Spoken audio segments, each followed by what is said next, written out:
Hello friends, আজ আমি তোমাদের সাথে চিকেন চপের রেসিপি শেয়ার করব। তো চলো দেখে নাও কিভাবে করছি।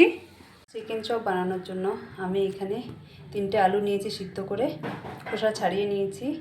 এখানে 2টো ডিম নুন দিয়ে ফেটিয়ে রেখেছি।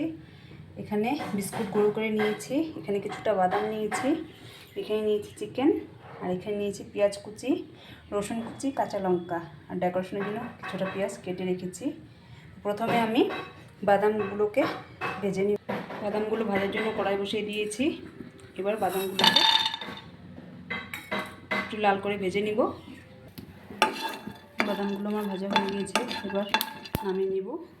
এবার ওই কড়াই দিয়ে দিব তেল।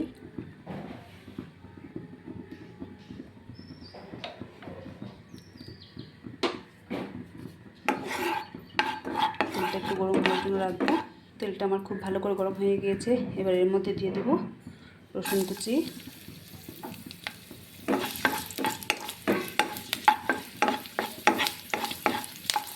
একটু ভেজে নিব। রসুনের কাঁচা গন্ধ চলে গিয়েছে। এবার এর মধ্যে দিয়ে দিব পেঁয়াজ কুচি, আর দিয়ে দেবো কাঁচা লঙ্কা কুচি। এবার এগুলিকে আরও 2-3 মিনিট ভেজে নিব। পেঁয়াজগুলোকে আমি 2-3 মিনিট ভেজে নিয়েছি। এবার এর মধ্যে ছোটো ছোটো কেটে রাখা মাংসের টুকরোগুলো দিয়ে দিব।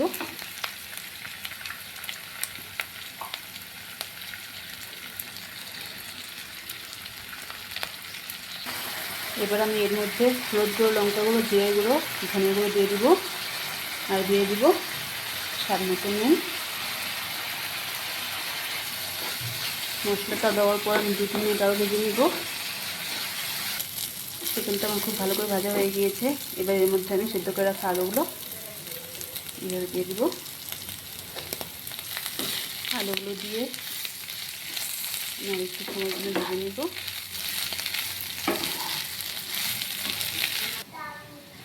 আলুগুলোকে আমি একটু ভালো করে ভেজে নিয়েছি। এবার এর মধ্যে দিয়ে দেব ভেজে রাখা বাদাম,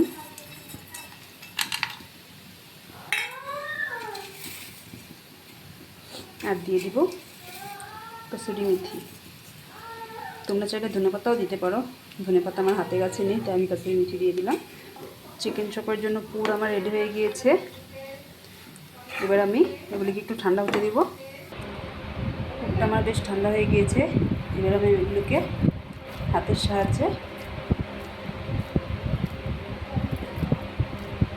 এইভাবে চপের আকার দিয়ে দিব। সবগুলো পুরকে আমি এইভাবে চপের মতো করে নেব। এভাবে সবগুলো চপ আমি তৈরি করে নিয়েছি।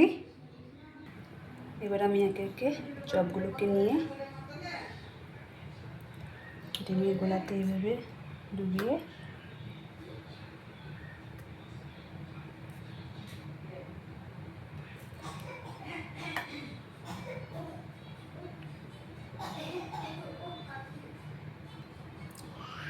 বিস্কিটের উপরে এভাবে দিয়ে দেবো। উপর থেকে বিস্কিটের গুঁড়া ভালোভাবে দিয়ে নেব।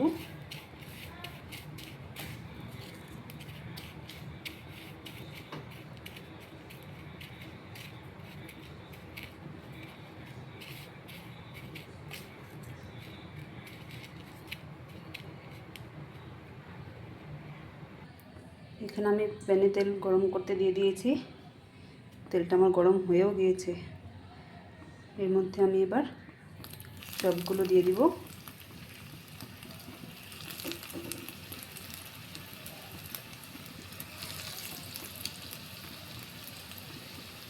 গ্যাসের স্টিমটা একদম লো রাখতে হবে। এভাবে আমি উল্টে পাল্টে লাল লাল করে ভেজে নেব 2 সাইড।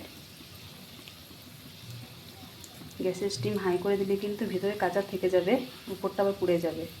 এর জন্য বলছি লো করে নিবে, তাহলে ভিতরটা সুন্দর হয়ে যাবে। চপগুলো আমার লাল লাল করে ভাজা হয়ে গিয়েছে, দেখে নাও। এগুলোকে তুলে নিব। এবার বাকিগুলো এইভাবে ভেজে নিব। তো ফ্রেন্ডস, আমার চিকেন চপ রেডি।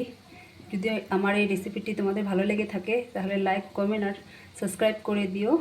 আজকের জন্য এই পর্যন্তই। টাটা।